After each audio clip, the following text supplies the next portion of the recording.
Hello everyone, welcome back to the charge book. तो I hope आप लोग सब बहुत अच्छे होंगे और अपने प्रिपरेशन को बहुत ही अच्छे तरह से कर रहे होंगे। तो आज का जो सेशन है वो बेसिकली दो क्वेश्चंस पे बेस्ड है। एक क्वेश्चन है कि आपका जैसे बहुत से स्टूडेंट है उनका मैसेज आ रहा है कि मार्क्स जो है सो टेस्ट में इम्प्रूव नहीं हो पा रहा है, जिसकी वजह से मेहनत कर रहे हैं, रिवीजन कर रहे हैं, टेस्ट दे रहे हैं बहुत सारा, फिर भी इम्प्रूवमेंट नहीं आ रहा है। तो अब क्या करें, कैसे मार्क्स को लास्ट के 20 दिनों में इम्प्रूव करें ताकि मेरा सिलेक्शन जो है सो होने का चांसेस बढ़े। दूसरा क्वेश्चन क्या है कि टेक्निकल में कुछ ऐसे टॉपिक्स होते हैं जो कि आपके सिलेबस में मेंशन नहीं होते, बट हर साल वो उससे क्वेश्चंस भारी भरकम आते हैं। मीन्स क्वेश्चन भारी नहीं होता है, मतलब कि अमाउंट के बारे में बात कर रहा हूँ कि 5 से 7 क्वेश्चन मिसलेनियस टॉपिक से आएगा जो कि आप लोग के सिलेबस में मेंशन नहीं रहता है। ठीक है, तो उसके बारे में। तो चलिए स्टार्ट करते हैं सेशन। आज थोड़ा मेरा गला बैठा हुआ है, थोड़ा सा प्रॉब्लम आप लोग को झेलना पड़ सकता है। पीडब्ल्यू सेलिब्रेट कर रहा है इंजीनियर्स डे, जिसमें कि आप लोग को हेवी डिस्काउंट मिल रहा है ईजेई बैचेस पे लिमिटेड टाइम पीरियड के लिए। तो इस चांस को मिस ना करें और जितना जल्दी हो सके उतना जल्दी इस ऑफर को अवेल करें। तो पीडब्ल्यू आप लोग को ऑफर करता है अशोका बैच डी, जो कि सिर्फ 1299 रुपीज में अवेलेबल है। अशोका 2024 जो कि सिर्फ 1999 रुपीज में अवेलेबल है। साथ ही साथ अभय बैच जो कि सिर्फ 899 रुपीज में अवेलेबल है। ये तीनों ही बैचेस सिविल, इलेक्ट्रिकल, मैकेनिकल, तीनों ही ब्रांच के लिए अवेलेबल है। इस बैच के थ्रू आप लोग SSC JE, RRB JE, DDA JE, NHPC JE, UPPCL, DSSB, AE JE, DFCIL, UPPSC, MPPSC, RSMSSB, JSSC JE, UPRBNL, BARC, HPCIL, ISRO, all state AEJ और पीएसयू की प्रिपरेशन यहाँ से आप लोग कर सकते हैं। ये बैचेस न्यू एग्जाम पैटर्न और सिलेबस पे बेस्ड है, जो कि आप लोग को इंग्लिश लैंग्वेज में डिलीवर की जाएंगी। और यहाँ पे आप लोगों को क्लास नोट्स, डीपीपी सॉल्यूशन भी प्रोवाइड किए जाएंगे। चैप्टर वाइज शॉर्ट नोट्स भी प्रोवाइड कराए जाएंगे। साथ ही साथ आप लोग को वीकली सब्जेक्ट वाइज टेस्ट और मॉक टेस्ट, तीनों टाइप के टेस्ट प्रोवाइड कराई जाएगी। इस बैचेज में आप लोग को इंडिया के बेस्ट फैकल्टीज आप लोग को मिलेंगे पीडब्ल्यू ऐप पे, और क्लास नोट्स होगा। साथ ही साथ आप लोग का जो भी क्यूरी डाउट्स होगा उसके लिए डाउट इंजन प्रोवाइड किया जाएगा। तो पीडब्ल्यू कोर्सेज परचेज करने के लिए डिस्क्रिप्शन बॉक्स में दिए गए लिंक पे क्लिक करो, और आप मेरा कूपन कोड भी यूज कर सकते हैं, जो कि आप लोग को डिस्क्रिप्शन बॉक्स में भी दिख रहा होगा और स्क्रीन पे भी दिख रहा होगा, जिससे कि आप लोग को 250 रुपीज का इंस्टेंट डिस्काउंट होगा। और ये कूपन कोड सिर्फ पीडब्ल्यू ऐप पे ही एप्लीकेबल है। तो सबसे पहले हम लोग बात करेंगे कि कैसे हम लोग टेस्ट में जो है सो इम्प्रूवमेंट करेंगे, कैसे इम्प्रूव करेंगे। तो इसका मेरे हिसाब से ना एक ही उपाय है, वो है एनालिसिस। जितना ज्यादा आप एनालिसिस करेंगे, जितना अच्छे तरीके से एनालिसिस करेंगे, जितना टाइम दे करेंगे, उतना ही ज्यादा आपका टेस्ट में मार्क्स इंप्रूव होगा। हो सकता है कि आपको नेक्स्ट टेस्ट में थोड़ा लेवल अप हो तो पता नहीं चले, बट जब जैसे ही आप 2-3 टेस्ट देंगे ना तो आपको अंदाजा लगेगा कि जो लेवल, जिस लेवल का क्वेश्चन पहले मैं बना रहा था, उस लेवल के क्वेश्चन से अब सॉल्व हो पा रहे हैं। तो सबसे मेन जो इम्पोर्टेंट है एनालिसिस, जो कि सबसे अहम पार्ट है। आप किसी भी टॉपर या फिर किसी भी सिलेक्टेड कैंडिडेट से पूछ ले, विदाउट एनालिसिस सिलेक्शन पॉसिबल नहीं है। एनालिसिस में आपको टाइम देना पड़ेगा। तो अभी कैसे आप लोग एनालिसिस कर सकते हैं उसके बारे में बात करते हैं। तो मैं दो कैटेगरी में बांट रहा हूँ लोगों को, कि दो टाइप के लोग होंगे। पहला टाइप क्या होगा कि जिसने, ये मान लेते हैं, जिसने शॉर्ट नोट्स वगैरह बनाया होगा, किसका, इस एनालिसिस पोर्शन का। मान लीजिए टेस्ट आपने दिया, वहां से कुछ कुछ पार्ट्स आपको मिले टेक्स्ट बुक से, अगर आप लोगों ने अभी तक परचेज नहीं किया तो आप लोग डिस्क्रिप्शन बॉक्स में जाके ले सकते हैं। ठीक है, तो शॉर्ट नोट्स होगा, तो वहां से आप लोग पढ़ सकते हैं। कोई, ये सबसे बेस्ट तरीका है अगर किसी ने बना चुका है। लेकिन बहुत सारे स्टूडेंट हो वो जो कि सिर्फ टेस्ट देने पे भरोसा कर रहे थे, और टेस्ट तो बहुत दे लिए बट इम्प्रूवमेंट नहीं आ रहा है। तो उनके लिए क्या है कि आप सबसे पहले जो भी पीवाईक्यू है, फुल लेंथ या सब्जेक्ट वाइज उसी को उठाइएगा जो, जिस सब्जेक्ट में आपको दिक्कत है। बहुत सारे स्टूडेंट क्या करते हैं कि मेरा नेटवर्क अच्छा है या फिर मशीन अच्छा है, तो मैं उन्हीं दोनों को स्टार्ट कर क्योंकि मजा आ रहा है उसमें और जल्दी जल्दी हो रहा है। तो वो नहीं करना है, आपको सिलेक्शन चाहिए। यहाँ मजा लेने से कुछ नहीं होगा। सिलेक्शन कब होगा, जब आपका वीकेस्ट पोर्सन है, जिसको पढ़ने के बाद आपका सर भारी हो जाता है, उस पोर्सन को पढ़ना है और उस पर टाइम देना है। जितना टाइम उस पर देंगे उतना कम टाइम आपको एग्जाम में लगेगा, और उतना कम टाइम आपको सिलेक्शन में लगेगा, उतना जल्दी आप सिलेक्ट होकर चले जाएंगे। तो पीवाईक्यू जो है उसको पकड़िए, पहले क्वेश्चन से स्टार्ट कीजिए टेक्निकल का, और वहां से उसको देख, अगर आता है तो भी, नहीं आता है तो भी डिस्क्रिप्शन आपको देखना ही देखना है। यहाँ से आपको स्टार्ट करना है। डेली अगर आप लोग एक टेस्ट देते हैं तो आराम से आप लोग 10 दिन में 10 टेस्ट कर दे सकते हैं। मान लेते हैं एक आध दिन अगर ऑफ लिए रह गया, या फिर आपको लग रहा है कि बहुत ज्यादा टाइम यहाँ वेस्ट हो रहा है, एक्चुअली यहाँ वेस्ट नहीं, यूटिलाइज हो रहा है, बट आपको अगर लगे कि कहीं और भी टाइम देना है, जैसे कि करंट अफेयर है, बहुत सारे इंपॉर्टेंट चीज है, शॉर्ट नोट्स पढ़ना है, रिवीजन करना है, तो आप एक आध दिन इसकी भी मार सकते हैं, फिर भी आपका देखिए 12 से 13 दिन में कवर हो जाएगा। जितना भी हो आप कीजिए, लास्ट में ऐसा होगा कि बहुत जल्दी जल्दी होगा, क्योंकि सेम ही क्वेश्चन आपको बार बार रिपीट होंगे। ठीक है, तो सॉरी, सारा नहीं करना है, लास्ट की जो भी 5 से 10 कोई पेपर होंगे उसी को अटेम्प्ट करना है, और जो भी 2019 के बाद हुए उसको, ठीक है, तो ये कर लेना है, उसको अटेम्प्ट करना है, वहां से एनालिसिस करना है, जो जो क्वेश्चन आपको लगे कि इसको दोबारा देखना है उसको सेव कीजिए, और सेकेंड टाइम में जब आप आइएगा, मान लीजिए आपका 5 पेपर का एनालिसिस हो जाएगा, तो जब छठा पेपर स्टार्ट कीजिएगा तब तक आपका टाइम जो है, मान लीजिए अभी 3 घंटा लग रहा है या फिर 2 घंटा लग रहा है, तो उस टाइम आपका 1.5 घंटा या 1 घंटा ही लगेगा उतना एनालिसिस करने में। तो उसके बाद क्या करना है कि आपका जो सेव क्वेश्चन है उसको वापस अटेम्प्ट करना स्टार्ट कीजिए। ठीक है, उससे क्या होगा कि आपका जो नहीं आता है उसी पे सिर्फ फोकस करेंगे, और टाइम कम वेस्ट होगा। ठीक है, और जो शॉर्ट नोट्स बनाया है बेस्ट है, शॉर्ट नोट्स को रिवाइज कीजिए, और उसमें डिफरेंट डिफरेंट पेन से आप मार्क कीजिए। मान लीजिए कि आपने बहुत सारे ऐसी चीज लिख ली है जो कि आपको आता भी है, और कभी कभी होता है कि पढ़ते पढ़ते वो याद भी हो जाता है कुछ कुछ चीज, तो जो याद हो गया वो आप उसको छोड़ के, जो इंपॉर्टेंट है या फिर आपको लग रहा है कि इसको दोबारा देखना चाहिए, वहां पे रेड पेन या ग्रीन पेन किसी भी कलर का पेन से मार्क कर दीजिए, ताकि दोबारा आके सिर्फ आप उसी मार्क पोर्शन को देखिए, जिससे कि आपका टाइम बचेगा और इफेक्टिवली आप लोग उसको यूटिलाइज कर पाइएगा।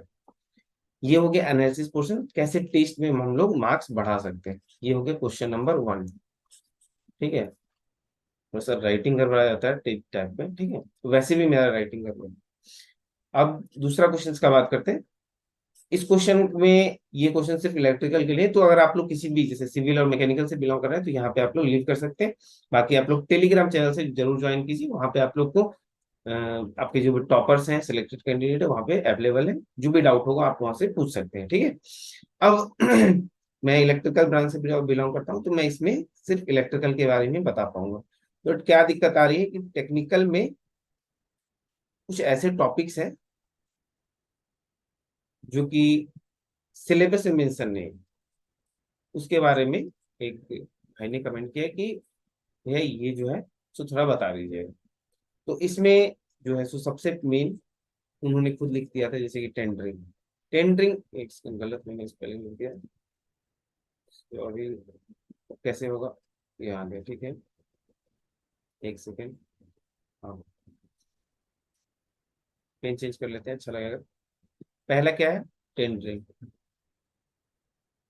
इसी में मान लेते हैं, दूसरा अलग लिख देते हैं, ठीक है, एनर्जी ऑडिट जो होता है, ये वाला टॉपिक, एनर्जी ऑडिट। ठीक है, तो ये दो दो टॉपिक का नाम उन्होंने खुद से ही लिखा था। बाकी मैं बता देता हूँ जो मुझे अभी तक याद है, बिकॉज बहुत टाइम हो गया पढ़े, but जो भी मुझे भी याद आया उसके बारे में बताता हूँ। आप ओपैम पढ़ लीजिएगा, ओपैम से एक साल क्वेश्चन आ चुका है। ओपैम में आपको सारा कुछ नहीं पढ़ना है, करीबन 7 से 8 टाइप का होगा, जैसे कि समर, डिफरेंशिएटर, इंटीग्रेटिंग, नॉन नहीं, इन्वर्टिंग, नॉन इन्वर्टिंग, इंटीग्रेटिंग भी है, डिफरेंशिएटर, लॉगरिथमिक, इस टाइप से होगा। करीबन 8 से 10 मैक्सिमम होगा टाइप का। उसका आपको क्या करना है कि डायग्राम आपको देखना है, डायग्राम। दूसरा क्या है, उस सब में एलिमेंट देख लीजिएगा, कहाँ पे किसी में कैपेसिटर होगा, किसी में सिर्फ रजिस्टर होगा, तो उसका जो लोकेशन है वो कैसे है। बाकी जो नेमिंग है ना उसी टाइप का, उसका आउटपुट का जो है सो रिलेशन आता है, आउटपुट का रिलेशन आप लोग देख लीजिएगा, आउटपुट और जो इनपुट वोल्टेज है उसका क्या रिलेशन, वो आप लोग को देख लेना है। अब क्या करना है, चौथा, चौथा आप लोगों को ध्यान देना है।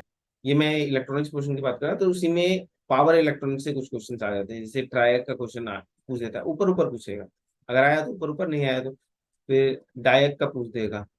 उसी तरह मॉसफेट, जेफेट, ये सब का तो ऑलरेडी मेंशन किया हुआ है, बट ट्रायक और डायक जो है सो पावर इलेक्ट्रॉनिक्स में आता है, तो उसको आप ऊपर ऊपर आप लोग को देख के जाना, सिंबल क्या होता है, कितना टाइप ये लेयर होता है, मतलब बेसिक, मतलब ये होता है, एक स्ट्रक्चर आपको पता होना चाहिए कैसा है। नेक्स्ट पेज में चलते हैं। यहाँ पे आपको कुछ डिजिटल इलेक्ट्रॉनिक्स का पार्ट है जो पूछा पूछा जाता है। डिजिटल इलेक्ट्रॉनिक्स, ये आपका मेंशन नहीं होता, इलेक्ट्रॉनिक्स, ठीक है, ये आपका मेंशन, अलाइनमेंट की गड़बड़ है, ठीक है, जो भी है। पहला डिजिटल इलेक्ट्रॉनिक्स, पहला क्या आता है आपका, जो भी नंबर सीरीज है, नंबर सीरीज, इसके क्वेश्चन आते हैं। यानी कि आप लोग को दे दिया जाएगा हेक्सागोनल में, बोला जाएगा कन्वर्ट करके बताओ डेसिमल में क्या होगा, या फिर बता दिया जाएगा कि बाइनरी में क्या होगा, या फिर डेसिमल बाइनरी में दिया हुआ है उसको बोला जाएगा कि ऑक्टल में कन्वर्ट करो, इसको ऑक्टल में बोल दिया जाएगा कन्वर्ट करो। तो ये सब क्वेश्चन आता है बेसिक क्वेश्चन, एक बार देख लीजिएगा, दिक्कत नहीं होगी। दूसरा टाइप का क्या आता है, लॉजिक गेट से क्वेश्चन आता है। लॉजिक गेट्स, लॉजिक गेट आप लोग को दिया रहेगा बेसिक सा, उसका आउटपुट पूछेगा, इसका आउटपुट क्या है। आउटपुट जैसे कि मान लीजिए कि एंड गेट लगा दिया, ठीक है, यहाँ पे एक और गेट लगा दिया, बीच में इधर से भी बहुत सारे 3 4 गेट लगा दिए, पूछेगा यहाँ पे एक्स का वैल्यू क्या हो, तो आपको यहाँ ऑप्शन देख के मार देना है, ठीक है। तीसरा एक्स्ट्रा में आपको क्या कर सकते हैं, थोड़ा सा बुलियन अलजेब्रा आप लोग देख लीजिए। जैसे कि मान लीजिए एक्स का वैल्यू कुछ आ गया, a+b 12 आ गया, तो कुछ कुछ थ्योरम्स होते हैं, जैसे डिमॉर्गन्स हो गया, कंसिस्टेंस कर कुछ एक थ्योरम होता है। तो डिमॉर्गन्स में क्या होता है कि जैसे a+b पे बार है तो a बार.b बार इस टाइप से हो जाएगा। उसमें क्या था कि ab+bc+ac ऐसे करके था, और किसी एक पे बार था, ठीक है। तो इसमें क्या होता था कि सिर्फ ये दोनों, ये पूरा टर्म जो है सिर्फ ये टर्म से रिप्लेस हो जाएगा। तो इस टाइप का जो भी कुछ कुछ थ्योरम्स है वो आप लोग को देख लेना है, क्लियर। ये सब क्वेश्चन आ सकता है। अब क्या आप लोगों के ध्यान क्या रखना है, ये हो गया आपका इलेक्ट्रॉनिक्स वाला पार्ट हो गया। उसके बाद आप लोगों को क्या ध्यान है, कुछ नेक्स्ट नेक्स्ट पेज में चलते हैं। ईएमएफटी से ईएमएफटी से कुछ कुछ छोटा मोटा क्वेश्चन आता है। अब इसको ईएमएफटी भी बोल सकते हैं, और जो क्वेश्चन आता है उस वो ईएमएफटी में भी होता है, और वो क्वेश्चन बेसिक इलेक्ट्रिकल में भी होता है। तो आप जिस जैसे ट्रीट करना चाहें, बट ये पोर्शन आपको पढ़ के जाना है। जैसे कि छोटा छोटा जो भी इलेक्ट्रिक फील्ड है, इलेक्ट्रिक फील्ड जो है इसका जो फॉर्मूला होगा वो आप लोग को देख लेना है। मैग्नेटिक फील्ड का जो फॉर्मूला है वो देख लेना है। कुछ कुछ ईएमएफटी में थ्योरम्स होते हैं, लॉज होते हैं, जैसे गॉस गॉस लॉ हो गया, एम्पियर सर्किटल लॉ हो गया, उसके बाद बायो सेवर्ट्स लॉ हो गया। ये सब आप लोग को देख के जाना है। साथ में आपको क्या देखना है, मैक्सवेल का जो इक्वेशन है, मैक्सवेल का इक्वेशन है, 4 इक्वेशन होगा, और 2 फॉर्म में होता है, एक डिफरेंशियल और एक इंटीग्रेटेड, तो दोनों आप लोग को दिमाग में सेट करके जाना है। फिर कुछ कुछ जिस आपको यहाँ पे नेम वाला चीज ज्यादा फोकस करना है। फिर एक आता है हार्मोनिक्स फ्री, हार्मोनिक्स, उसके बाद हार्मोनिक्स फ्री वाला कुछ के लैप्लेसियन करके होता है। आपको पूरा नहीं पढ़ना है, ये बोला था ईएमएफटी का ऊपर ऊपर आप देखेंगे, तो एक दिन अगर आप लोग डिवोट करते हैं तो मोर देन इनफ है। और इससे अगर 1 2 क्वेश्चन आया तो आप आगे ही बढ़ेंगे। बहुत सारे लोग इसमें क्वेश्चन ये वाला कर नहीं पाते हैं, ठीक है। और मेरा इसमें ये सब में कभी गलत हुआ नहीं था, ठीक है। तो ये सब कंफर्म नहीं है कि आएगा, लेकिन ये वाला सब जो पार्ट है, ये वाला पार्ट, ये जो मैंने बताया, इसमें से क्वेश्चन एक आता रहता है। मैक्सवेल इक्वेशन हो ना हो कोई गारंटी नहीं, बट कभी भी पूछा जा सकता है। हार्मोनिक्स वाला आप लोग देख लें, 4 इक्वेशन है, आप लोग इसमें कुछ बड़ा चीज नहीं है, टेबल में कहीं भी मिल जाएगा, नेट पे आप लोग डाउनलोड कर सकते हैं। फिर होता है एक कंजर्वेटिव का, फिर इरोटेशनल का जो लॉ होता है, फिर आप लोग स्टॉक्स लॉ देख लीजिएगा, स्टॉक्स लॉ, फिर डाइवर्जेंस लॉ देख लीजिएगा, डाइवर्जेंस लॉ, फिर डाइवर्जेंस लेस करके होता है कंडीशन, वो देख लीजिएगा। मतलब कि ज्यादा आप लोग को नहीं देखना है, बस जो नाम हम बता रहे हैं वही ऊपर ऊपर आप लोग को देख लेने, क्या है क्वेश्चन आएगा ऊपर ऊपर ही आएगा, अंदर से नहीं आएगा, ठीक है। तो ईएमएफटी में यही बेसिक देखना है। फिर कैपेसिटर का आप लोग इसी में रहता है, कैपेसिटर का देख सकते हैं। उसके बाद कैपेसिटर का जो फॉर्मूला है obviously। उसके बाद इलेक्ट्रिक फील्ड हो गया, मैग्नेटिक फील्ड हो गया। आप लोग इलेक्ट्रिक फ्लक्स डेंसिटी देख सकते हैं, क्या होता है, क्या रिलेशन होता है, गॉस लॉ में भी आप लोग को पता चल जाएगा। उसके बाद एम्पियर सर्किटल लॉ में आप लोग मैग्नेटिक फील्ड का निकाल सकते हैं। बस यही है, और कुछ कुछ इलेक्ट्रिक फील्ड का स्टैंडर्ड फॉर्म है वो आप लोग देख लीजिए। अब इसमें तो कुछ नहीं है, आगे अब बढ़ते हैं, ठीक है। कुछ कुछ मिसलेनियस टॉपिक है, जैसे कि ट्रांसड्यूसर आप लोगों को कहीं पे टॉपिक्स में देखने को नहीं मिलेगा, बट रैपिडली पूछा जाता है। फिर सर्वो मोटर से कभी भी क्वेश्चन आ जाता है, सर्वो मोटर में 2 टाइप का होता है, ठीक है, वो भी अलग अलग टाइप में बटा हुआ है। फिर आपका ब्रशलेस, ब्रशलेस डीसी मोटर करके होता है, बहुत इंपॉर्टेंट है, लास्ट ईयर भी क्वेश्चन इसमें आया था। फिर ट्रांजिएंट से भी क्वेश्चन आता है, नेटवर्क की मैं बात करें तो RL RC ट्रांजिएंट, इससे आगे आप लोग को नहीं जाना। स्पेलिंग यार मैं इतने टाइम कुछ भी लिख देता हूँ, ठीक है। तो RL और RC ट्रांजिएंट जो है, सो आप लोग को देखना है कि कैसे इसमें परफॉर्म होता है, अगर प्री में नहीं आया मेंस में आएगा, ठीक है। तो यही कुछ एक्स्ट्रा टॉपिक था जो कि पूछा जाता है। अगर आप लोग को कुछ और भी एक्स्ट्रा टॉपिक मिलता है, या फिर आप लोग को पता है जो कि मैं मिस कर पा रहा हूँ, तो प्लीज उसको मेंशन कर दीजिए कमेंट बॉक्स में, और जो लोग भी टेलीग्राम ग्रुप से कनेक्टेड नहीं है, टेलीग्राम ग्रुप को ज्वाइन करिए। सो आई होप आप लोग को बहुत अच्छा लगा होगा, और ये आप लोग के ही डिमांड पे मैं अक्सर कोशिश करता हूँ कि आप लोग का डिमांड जो होता है उसके अकॉर्डिंग मैं वीडियो बनाऊँ। और आप लोग सपोर्ट नहीं कर रहे हैं, जैसे कि व्यूज भी मैं देख रहा हूँ काफी डाउन जा रहा है, और सब्सक्राइब भी बिल्कुल नहीं कर रहे हैं। मैं बोलता नहीं हूँ, बट उससे एक मोटिवेशन मिलता है अगर आप लोग हमको ज्यादा ये सपोर्ट करेंगे, जैसे कि हमारे काम को, जैसे कुछ भी हम कर रहे हैं तो सपोर्ट कीजिएगा तो हमको अच्छा लगेगा, और मैं और ज्यादा इंथुजियाज्म के साथ उस काम को परफॉर्म करूँ। बाकी मेरा गला खराब है, मैं बोल नहीं पा रहा हूँ। तो चलिए मिलते हैं नेक्स्ट वीडियो में, टिल देन थैंक यू।